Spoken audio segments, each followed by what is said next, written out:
All right. Welcome back to another episode of the All American News Podcast. This is episode 124. I'm Chris Driscoll, riding solo today. But regardless, we're gonna make the most of it. Because we got some big basketball going on tonight. So we're gonna bang out a quick show and then transition right over to watching game 6 of the Western Conference Finals. But before we dive into that, obviously first show back in a couple weeks, so we had to miss last week. Had a couple things going on. But yeah, now we're back to our regular scheduled program. I don't know what it's going to look like next week for the NBA Finals. That started on Tuesday. I want to say. I think it's on Tuesday that it starts. But yeah, regardless, we'll more than likely be back here Thursday regular time. I'll check that out during the pod.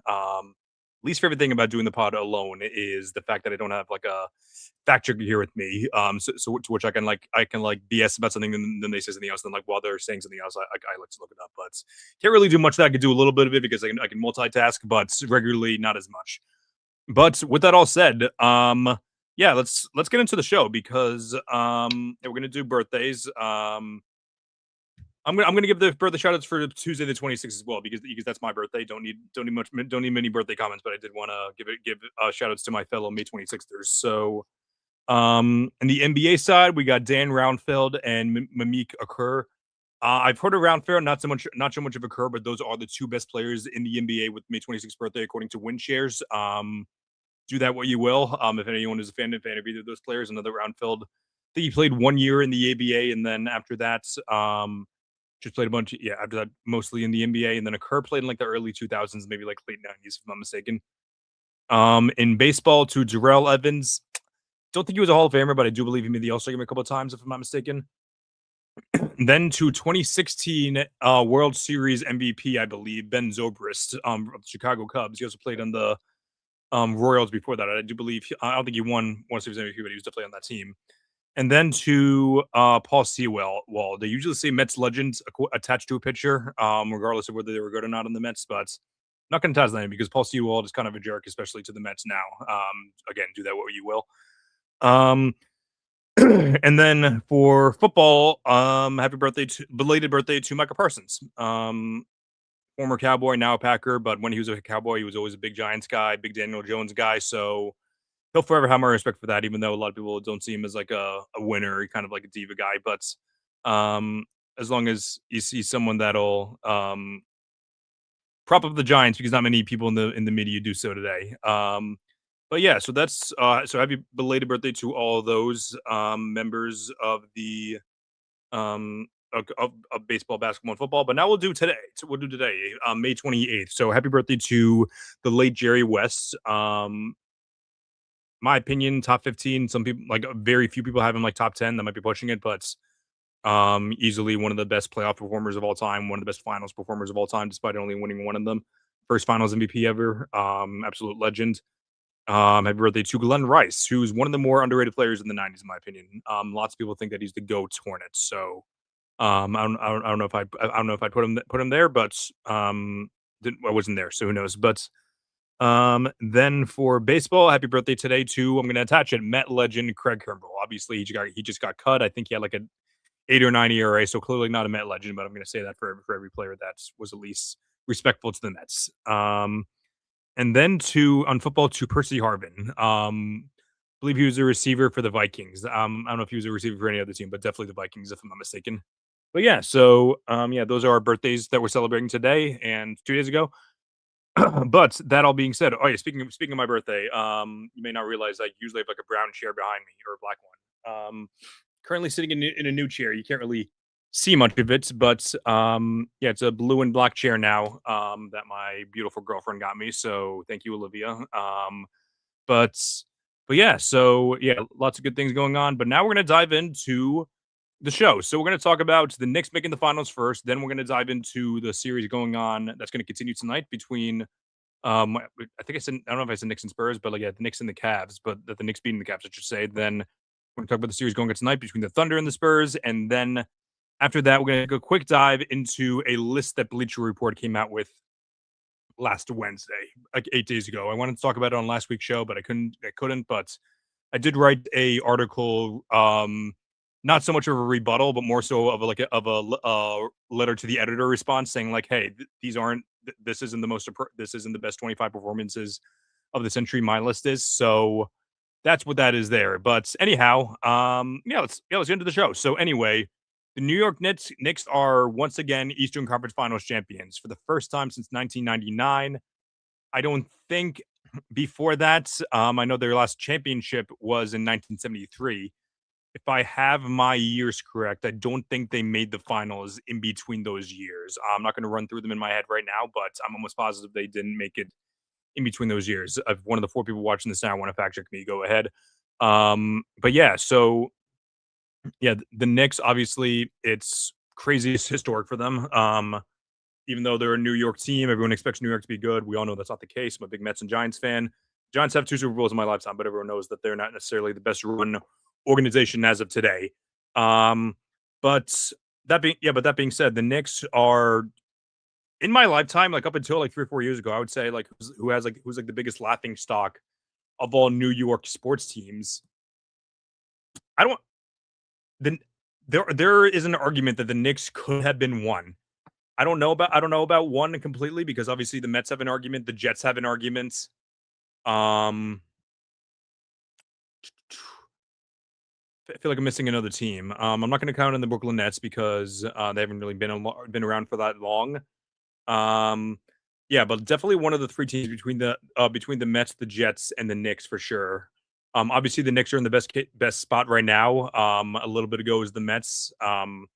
For a brief time, even in the mid 2010s, it was more so the Mets. Like they were better out of the three of them. But now that I'm thinking about it, it's probably the Jets. Like outside of those 2 years where they made it to the AFC Championship game, they were probably I would say outside of those two runs, I think the Jets have been easily the worst New York sports team. So that was kind of a side tangent there, but like regardless, for like as far as it goes from like my entire lifetime, from like 1990, from 2000 up until up until about like let's say 2020. Yeah, I'm going to say 2020 because 2021 they finally made the playoffs. But so like yeah, so they made the finals the year that I was born in 1999. But like since then, 2000 for like a solid 2021 years, I think that there's an argument that they were the worst New York sports team.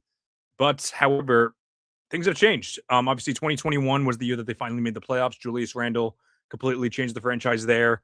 2022 they kind of took the year off, and they ended up signing Brunson. I think it was a sign and trade, if I'm not mistaken. I think they had to get rid of their draft picks, which I laughed at, saying, "How the hell would you um, pay like a fine for like signing a player like Brunson? He's a backup point guard, but now he's a top five, top four.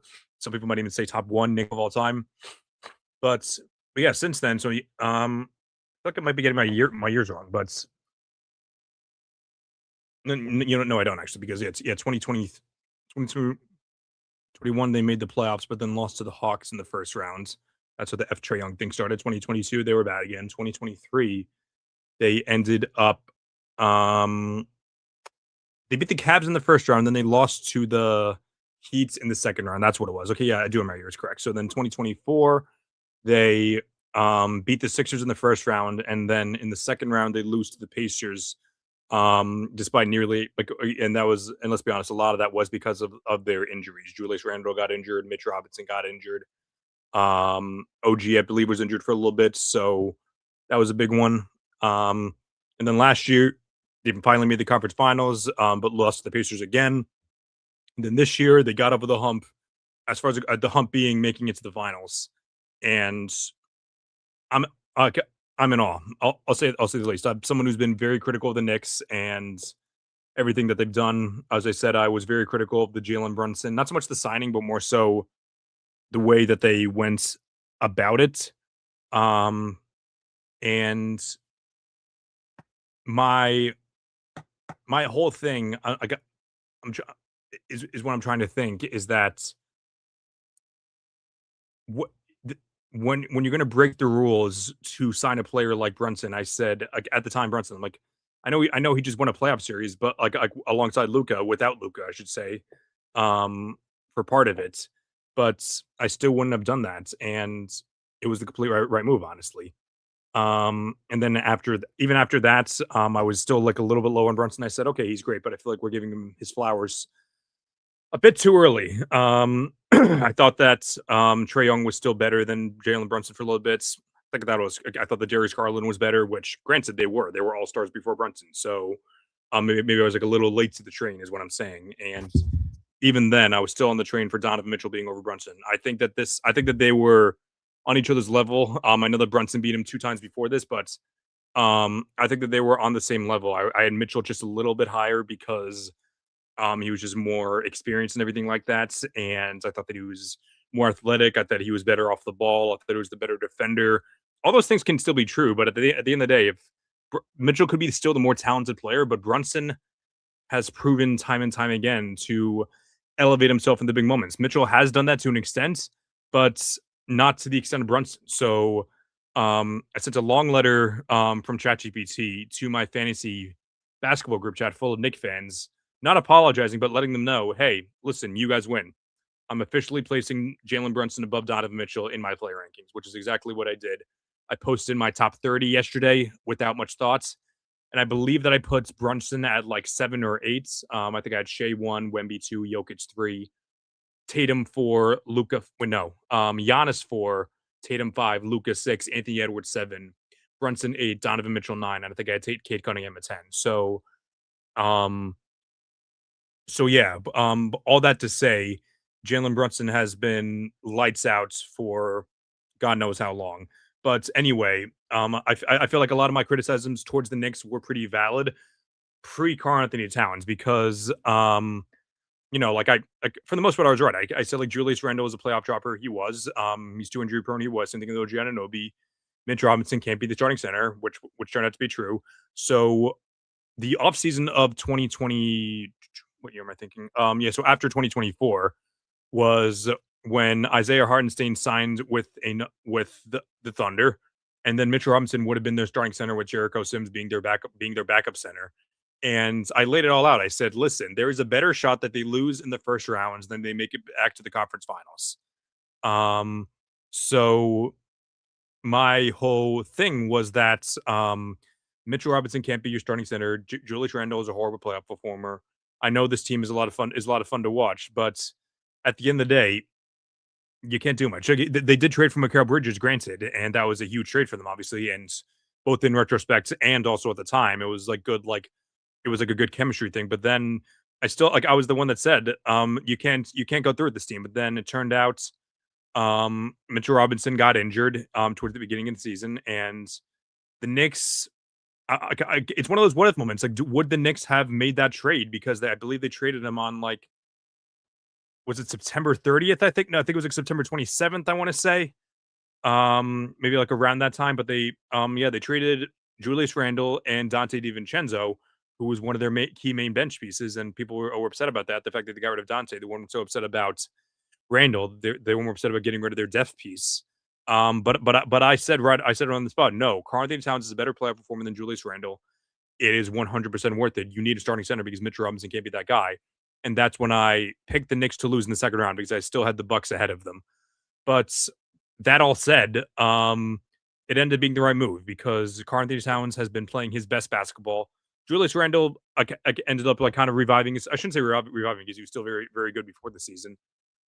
Before like when he was on the Knicks, but he more so redeemed himself last year in the playoffs. He kind of went back to his old Knicks self in the playoffs this year. Um, but that all said, it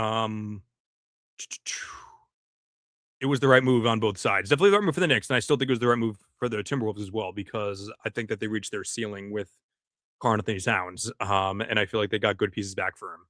But anyway, the Knicks signed Jalen Brunson, or they did like the sign and trade.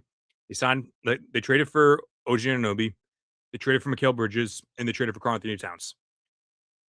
Brunson not so like Brunson was all 4 of these were aggressive or aggressive esque moves. Not every team would have made them. Episode 3 of this podcast, I believe.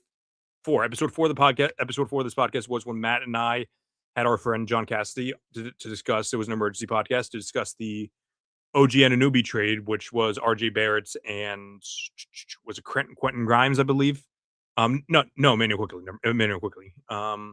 But yeah, he kind of knew that it was the right move, but like they were kind of upset about it. But yeah, really the only one like that like like wasn't like a gut check because like getting rid of RJ Barrett was a gut check. Getting rid of Dante DiVincenzo was a gut check.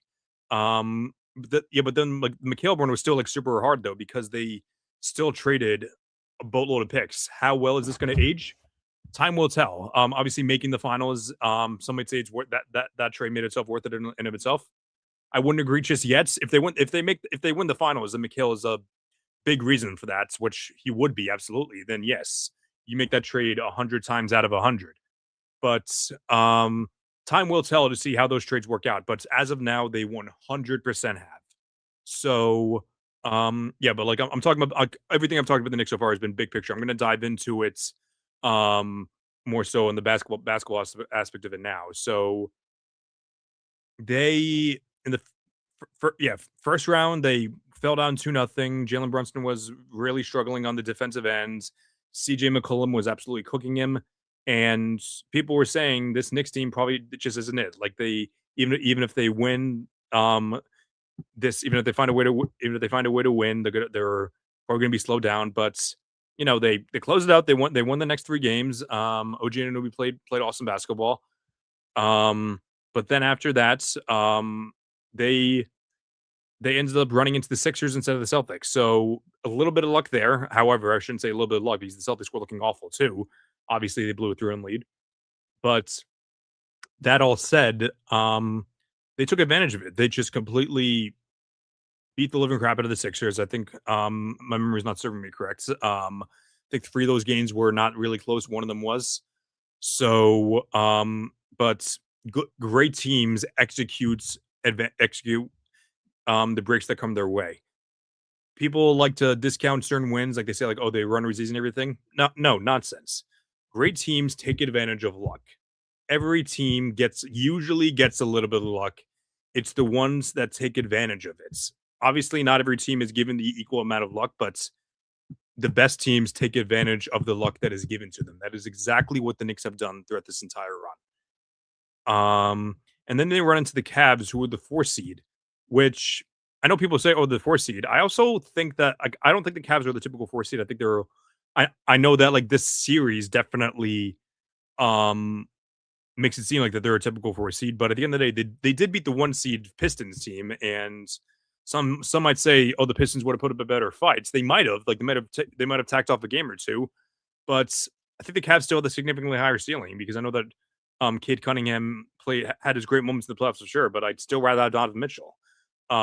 Which by the way, like I know people saying that Donovan Mitchell escaped criticism. I don't agree with that at all. I think he got plenty of criticism. But I still think that I think that he played well. I don't know if he played. He definitely didn't play well enough. He played well enough. They would have won. But I feel like a lot of it's had to do with James Harden. A lot of it had to do with Evan Mobley. A lot of it had to do with defensive coaching. Um, because after game one, they were up 22 in the fourth quarter. That should have been a tone setter. They should have said, "Listen, this is a team like we've been put in like a lot of the same sentences before. Um, Donovan Mitchell, like Donovan Mitchell and Jalen Brunson has been a talk. That should have been, hey, Donovan, you outplayed Jalen Brunson game 1. We just took home court away from them.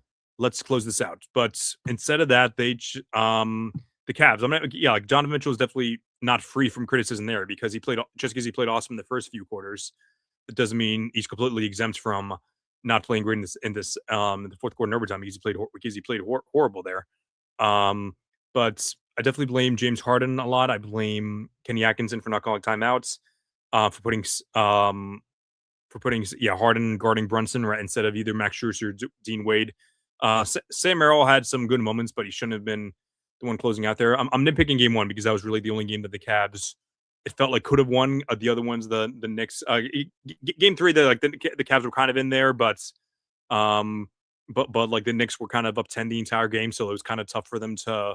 It's kind of tough to like predict that the Cavs could have won that game. Maybe they could have if it was like tied 1-1. They had like more momentum. That's kind of nonsense though. Now that I say that out loud, but who knows? Game 1 could have been a tone setter. I'm not saying that they would have swept, but I am saying it could have gone 5, and game 5 would have been last night, I believe. Um, so maybe today I'd still be giving the same message, but I'd be saying, the Cavs should be proud of themselves. They fought hard all series. No, they did not fight all series. It really, like, just watching the game, it really felt like Mitchell was the only one hustling out there, and there was just a lot wrong with it. But I was nitpicking. I'm going to go back to the Cavs later, but all this criticism towards the Cavs, I need to give the Knicks their flowers. Obviously, Jalen Brunson, I've already given his flowers. Karl Anthony Towns, like I said, playing the best basketball of his life. Two of them I said aren't going to work together because they're both bad defensively. They played much better defensively than I thought, but they still have been great. But like, it's been good. It's been good enough because of how dominant the two of them have been offensively. OG Anunoby, despite being injured, playing great. Mikal Bridges playing great basketball. Um, but even their bench, like Josh Hart hasn't been the bench player, but he's Josh Hart just grabbing all the rebounds, being that the dirty work guy. Deuce McBride playing great. Landry Shamet just like completely. I don't even know when he's younger than I thought. Actually, like I'm pretty sure he was drafted in like 2019, so he's like a little bit younger than I thought. But it still feels like he's been in the league since 2005. But yeah, but definitely shout out Landry Shamet for sure. Other than that, I feel like there's one more thing I wanted to mention. I'm losing. I should have wrote this down. But Mitchell Robinson. Got the report from Shams earlier that said he broke his finger. No timetable for a return. Broke his pinky, more specifically. So I don't know what that means. I know the players have played with broken pinkies before. I don't know how severe his is. However, I do imagine that he's a player that could go out there. I know some might say like, "Oh, he's not a good shooter," but however, Mitch would become more effective in that moment. So I don't know what the Spurs or the Thunder what their mindset's going to be. Maybe it is going to be to foul him a lot and just go with like a lot of the bench guys to start the game, and then or like not start the game, but like when he's on, and then just use everything there because obviously you're not going to have Wemby foul him all the time. You're going to have like the smaller guys who come off the bench foul him more. But regardless, I'm interested to see what happens. Um, but yeah, definitely always healthy because I definitely don't want to run to the issue where we're now talking about, oh, here's what would happen if so and so is healthy. That's never good. But also, it's never good to have unhealthy players at all. You want all teams healthy going at it. That's the sports at its best when everyone's at it when everyone's going at a head to head. But yeah, shout out the Knicks. They've been awesome. I know a lot of the beginning was the whoever comes out of the West is winning the finals. I think that most people disagree with that now, honestly. The people see how awesome the Knicks have been playing. It's been great basketball for them. And also just the fact that the the Spurs and the Thunder have been beating the crap out of each other. So the Spurs win tonight. That's a big deal. And I know that a lot of people no, I shouldn't say a lot of people. Like Nick Wright was the one that compared it to 2016, where the Cavs kind of ran through the East, but the Warriors and the Thunder beat the crap out of each other in the conference finals, and then the Warriors ends up squeaking it out, coming back from a 3-1 lead, and then ends up losing to the Cavs, a clear inferior team, in my opinion. Obviously, LeBron was the best player, but obviously, the Warriors were the better team. They were 73-9 that year, so they were the better team, but they lost because like they were tired and Steph Curry was kind of banged up at that point. So not to take away anything from LeBron at all, but however, like I said, like they got a little lucky and they took advantage of it. But yeah, I'm gonna before I dive into the series tonight, I am gonna talk about the the Cavs real quick, just because they're in an interesting spot. I was doing some research today. I believe that they're 7 million. I'm gonna look this up right now. Um, Apron tracker. I believe there's 7 million over the second apron for this year. I don't know what their thought process is. I don't know if they're just gonna chalk it up as this is the year we went over the apron, or okay, so they're 4.5 over the apron. So technically the penalty is if you're over the apron for 3 out of 5 years, then you you don't lose it. Your draft pick goes to the bottom of the barrel. But also, the second apron also includes other things. Like you can't do sign in trades. You can't sign people for the mid level exception. So I don't know what the Cavs are thinking for this one because they are gonna. I think they are gonna do like a soft I don't know if they're gonna rebuild or if they're just gonna run it back with the same core. I know that Kenny Atkinson is coming back, which by the way, I said it on my TikTok. I'm gonna say it again. That was the right decision. You don't want to fire coaches after I'm gonna say one bad playoff loss because the Cavs were before this year they were the 4th seed. I want to say were they losing my memory here. What seed were they in 2024? Yeah, they were the 4th seed, and then they lost in the second round to the Celtics. They fired JB Bickerstaff, who's doing awesome things in Detroit now. But Atkinson comes in, he improves the Cavs. They win 60 something games. I think 64. They win 64 games. They lose in the second rounds with what like they might have lost anyway, but like a lot of it was because Evan Mobley was unhealthy, and so was Darius Garland. Um, and then this year they're worse in the regular season, but they make it to the conference finals. So I understand that Kenny Atkinson had like a couple of bad press conferences, like obviously the analytic comment saying like, "Oh, technically we're up 2-1 analytically." That's a very bad comment. I'm not going to. No one's saying otherwise, but you don't fire coaches over quirky comments. You fire them over bad play, which the Cavs played horrible. And if you want to argue, oh, it's not because of the press conference, it's because of the way that how much effort the Cavs put in. That's on him. But if you talk about the results, the Cavs have done better. This is the best 2-year stretch that they've had since LeBron left by far. So I don't see. Obviously, the argument is that he lost the locker room, which even then I feel like that's also pushing it. I don't think that anytime players decide to not like the coach, I don't think that's a good reason to get rid of them. I think that the best franchises hold on to their coaches for a little bit. So I think they made a good decision, and hopefully he's going to learn from this one. That to say, yeah, I kind of went on a tangent there. That's what I do when I'm alone. But they're currently 4 million over the second apron. What are they going to do? Are they going to take the L and say that we were over the second apron this year? I don't know. What are their options to do if they do want to go under? Option A is trading Jared Allen for basically just doing like a salary dump somewhere else. Not even salary dump. It's just like doing like he's getting paid 20 million this year. Maybe trade for a guy who's making 10 million. Instead. Because as of now, it looks like the only team that is close is the Knicks. They're 237 under the 237,000. So that's like pocket change to the NBA. They're under the second apron. I don't know. I don't think that them winning the title. I know that the players' contracts have contract incentives, but I don't think that counts under the apron tracker. But regardless, I don't know what the Knicks would do. If like their money is set for the year, I don't think they make any other trades to get like at least before July 1st. Because keep in mind, this is before July 1st that I'm talking about, or June 30th, whenever free agency starts, or like the official 2026-20 season NBA season starts. Because it's interesting because even though like you're not allowed to make trades or anything at the after the trade deadline, you are allowed to make trades after the NBA season. In between like June 25th or whatever the end of the finals is. I think the June 19th is actually the end of the finals. So if you make trades like for those 10 days, that counts for the season, and you could go under the apron. So looking at it right here, yeah, the Cavs could trade Jared Allen. Like I said, they might want to do that anyway. Jared Allen, however, did play awesome in Game 7 against the blanking out 5 seed. Who did they play in the first round? The Raptors. And he also played awesome in Game 7 against the Pistons.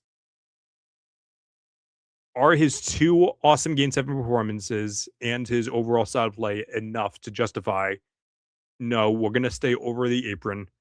We're going to run it back with the same core? No one say I should say no one, but like most people aren't saying that he's the problem because he obviously isn't. But at the same time, you're not going to trade Evan Mobley. I think he's the most untouchable piece on the team because of his position and because of how athletic he is, how elite defensively he is, how young he is, how high of a ceiling he has. I think that he has the highest trade value, I should say. But like I said, I think he's untouchable. Same thing goes Donovan Mitchell. I think that I do think that even though he has had his disappointing moments, he was not the reason they lost. And I'll fight people tooth and nail for that. He was not the reason they lost. You don't trade either of those two guys. So do you trade Jared Allen? I have a feeling that James Harden is going to opt into this deal. I don't know if I heard. I feel like I might have heard otherwise that he's opting out and they're going to sign him to a bigger deal. I'm not sure, but you can trade Jared Allen. You could if he opts in, you could trade James Harden to a team that's going to fall for it again, or you can trade Max Strus, Dean Wade, and or whoever amounts. I don't know. I don't have the numbers off the top of my head, but if you do, you can salary dump like the 4 or 5 million guys you go under, or you can do the Jared Allen one. That one probably won't be a salary dump. That would be more so of a it would be salary dump to an extent, but it would be more so we'll give you this expensive contract, you'll give us this slightly less expensive contract back. By slightly, it would be the more than 4 million one. So that's what that is there. But who knows? Yeah, like I might be just overthinking this now, but I'm very interested to see what the Cavs do over the offseason, especially because let's be honest, people are going to say they were disappointing, but at the end of the day, they got further than they have since LeBron left. So you don't want to just completely blow it up because of that. But kind of already did by trading Darius Garland for James Harden. So I guess we'll see what happens. Anyway, moving on. So game time's in 15 minutes. So I don't know how much I'm going to actually talk about this one, but heading into game 6 in San Antonio, the Thunder are up 3-2. It's been an awesome series. Game 1 was the best game, double overtime, probably the best game of the season, maybe even the best game of the last few years that I can remember. Definitely in the playoffs for sure. And after that, Thunder win games 2 and 3. Spurs win game 4. Thunder come back and win game 5. None of those were crazy close. I believe the game 4 was kind of a blowout for the Spurs. But then the Thunder come back and win again. It was one of those wins where they were just like up 10 the entire game. They kind of like extended the lead, and the Spurs clawed back a little bit, but the Thunder were the ones that ends up coming out victorious. What's going to happen in game 6?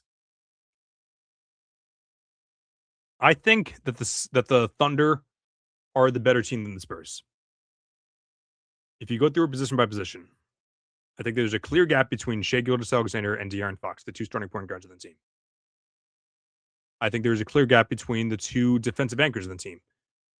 I do think that Wemby is better than Chet. However, that doesn't take away everything. I think that I think that the Thunder are still better overall defensively because they also have Isaiah Hartenstein next to Chet Holmgren, who the 2 of them are an amazing defensive combination. Even without Jalen Williams, they have a boatload of depth. Even without AJ Mitchell, they have a boatload of depth. Lou Dort, for all of his faults, his lack of a bag, how cheap of a player he is a dog and an amazing defensive player. However, the MVP outside of Shai is Alex Caruso.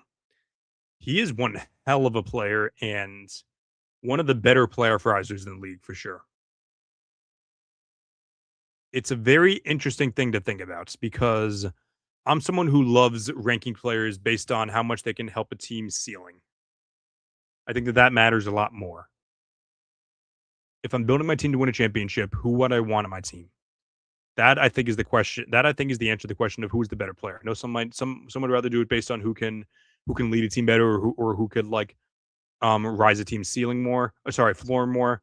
I like to do it based on I have a good team who can help me win a championship. Alex Caruso is one of those guys, and he is awesome. I'm someone in the past who has criticized him a ton. I'm sure part of it's because he was on the Lakers. Part of it is because he doesn't really play too many minutes. But that being said, he doesn't get paid to play a boatload of minutes in. He gets paid a lot for someone who pays those minutes, but like he doesn't. His job is to play a boatload of minutes and to just win as many regular season games as possible. The Thunder have built the team so well that they have a team that can win a lot of regular season games, and then Caruso can step in and say, "I got this." He can be that 4th or 5th guy, and just fill a role. Shai's their best player. Chet's their second best player. When healthy, J-Dub is their second or third best player. Those are going to be the 3 guys that are on the court no matter what. Chet is a better roam defender than like a guy than like a typical, like a stereo, like I shouldn't say traditional starting center who, no matter what, is going to guard the other team center. So Isaiah Hartenstein is very valuable there to where he would be the fourth other guy. Alex Caruso is the perfect fourth or fifth guy to fill in. He's someone that shoots amazing from three, at least when he's open. He's not going to be the guy to like create for the offense. He's going to be the guy that plays off the ball. He's going to be the guy that passes that makes the right plays, and he's one of the best defensive players we've ever seen in the perimeter. I'm not like when people make lists of the best defenders of all time, he's not going to be there because he doesn't play a lot. But again, in a playoff setting, in a championship setting, he's the guy that you want. There are some guys I'd rather have with him. Like I'd rather have a Drew Holiday. I'd rather have probably Jalen Suggs. But actually, I don't even know if I'd want Jalen Suggs. But like I'd probably want I'm blanking. But like a Scotty Barnes, maybe a Dyson Daniels. Not outside, but like in a playoff setting, there are the guys that I mentioned towards the end there. I don't know if they're better fits than Alex Caruso because Shea's the one running the show on offense. He has other good shot creators. Defensively, Chet's the one anchoring the defense. But you can only anchor defense so much. You need good perimeter guys as well. Caruso says, no problem, I got this. And not only that, he's guarding Wemby sometimes too. I'm saying like perimeter. He's guarding Wemby literally. It's crazy. So he's been phenomenal this series. And if the Spurs close it out tonight, he's going to be a big reason. Sorry, the Thunder close it out tonight, he's going to be a big reason. But the Spurs, however, Wemby has been probably has been debatably the best player this entire series. I think that Shea has played better than him 3 out of 5 games. But I think the gap between the 2 games that Wemby had and the 3 games that Shea has, I think that Wemby's games have been like game 1 specifically. Wemby played amazing. Shea played not good at all. I think game 1 of itself, like that gap between the two, justifies having Wemby as the better player in the series. So Wemby's been awesome. However, De'Aaron Fox and Dylan Harper have not been awesome. They've had their moments for sure, but at the end of the day, it really has been a Wemby carry job, it feels like, at the very least. Again, Stephon Castle has that as moments, but like I think we're kind of seeing now later in the series, does playoff experience matter? It definitely does to an extent, but how much? But because of how the series has been going, it's been a lot of back and forth, and every time a team gets comfortable, the other team comes back and punches them in the face. I'm going to take the Spurs tonight. I think that Wemby is going to play phenomenal. I think he's hungry. I think he's really pissed off. He's going to have a hell of a game tonight, and I think that the Spurs are going to win Game 6. But Game 7 is going to come around. It's going to come down to experience. I think the Thunder close it out, and I think the Thunder will be playing the Knicks in the NBA Finals. I'm not going to get my prediction for that yet. So I'm going to wait for the actual. I'm going to wait for the actual results to come in. Then I'll hop in a pod and get my prediction then. But yeah. So anyway, that's what I have for thing there. But yeah, we have about 8 minutes until tip off. So I don't know if it's tip off or coverage starting, but yeah, I'm going to talk about project that I recently did. So last Wednesday, Bleacher Report came out with an article of the best individual playoff performances of the 21st century. It was quite the list, to say the least, because they didn't. One thing that they said, so like I think the headline, I'm reading it now. It was, give me 1 second, scrolling all the way up because I was diving into it earlier. Bleacher Report articles are very long, by the way. I don't know if you realize that by reading articles, but any article that has a top 25 in description list, that's going to be a long article. But the title of their article was ranking the 25 best single season NBA performances of the century.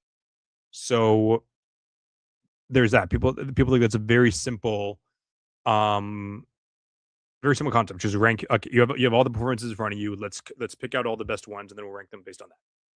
they approached it differently, and they mentioned at the beginning of the article, but not everyone reads the beginning of it. I know that I don't for sure. But usually in the beginning they give their criteria, which I made sure that I did when I went to write my own article, which is on sportsfluent.com right now. Um, but but what they did was they sorted the top 100 games based on the stat game score. If you don't know what game score is, it's kind of like it's based on production. So it's based on the amount of points, rebounds, assists, steals, blocks, um, field goal percentage, free throw shooting, turnovers. I don't know if on off is on there. It might be. I don't think it is honestly because I think it's more of a box plus minus thing. But based on like I think it's only by production, like based on like the numbers that I said.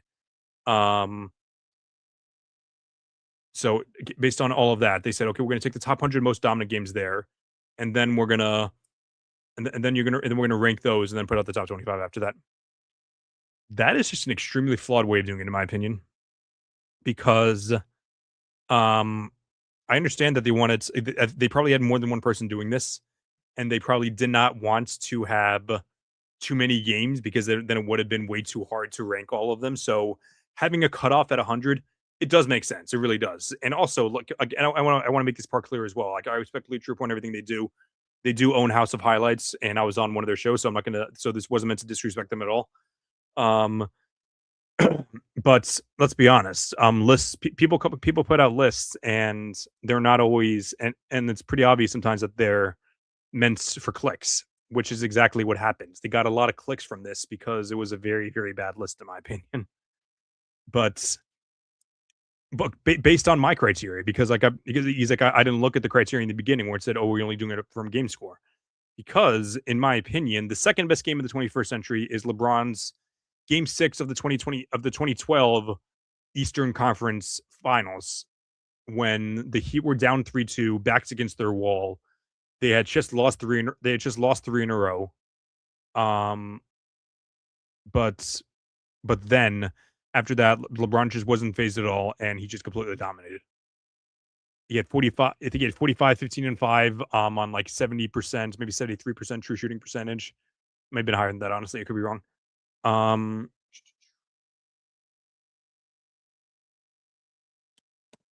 so my charger just my battery just got a little low, but that's okay. We don't have a lot of time anyway. Um, but anyway, so yeah, LeBron did all those things, but however, his was not on the list because that was not a top 100 game score, which is interesting to me because I you know what it is actually is that like there are more 45 and 55 point games than not 55, like more so like in between 40 and 50 point games than I initially thought, especially factoring it's from 2000 up until 2026. So they happen more often than I thought. But regardless, if you factor in statistical dominance, you factor in clutch moments, you factor in the game that stakes. I guess that part didn't really matter at all because I'll dive into that later. That game needs to be on the list. That game needs to be on the top 25 best playoff performances of all time, or at least the most iconic playoff performances of all time. You know what should also be on there is Giannis's 50-point closeout game. That game actually made the top 100 for game score. I think it was like 27 on the list. Why was that not on the list? The Suns were a bad defense. I don't care. I know that DeAndre Ayton wasn't a good defender. I know that Jay Crowder doesn't really match up well with Giannis. He scored 50 points in a finals game to win the finals. That is the best game. That's the best playoff game of the 21st century. Anyway, I'm going to just read off Bleacher Report's list really quick, because I'm going to ask you guys, how many of these games would you remember? So should I do 25 to 1 or 1 to 25? I'll do 25 to 1. So 25, Kobe versus the Nuggets in 2008. It was game 2 of round 1.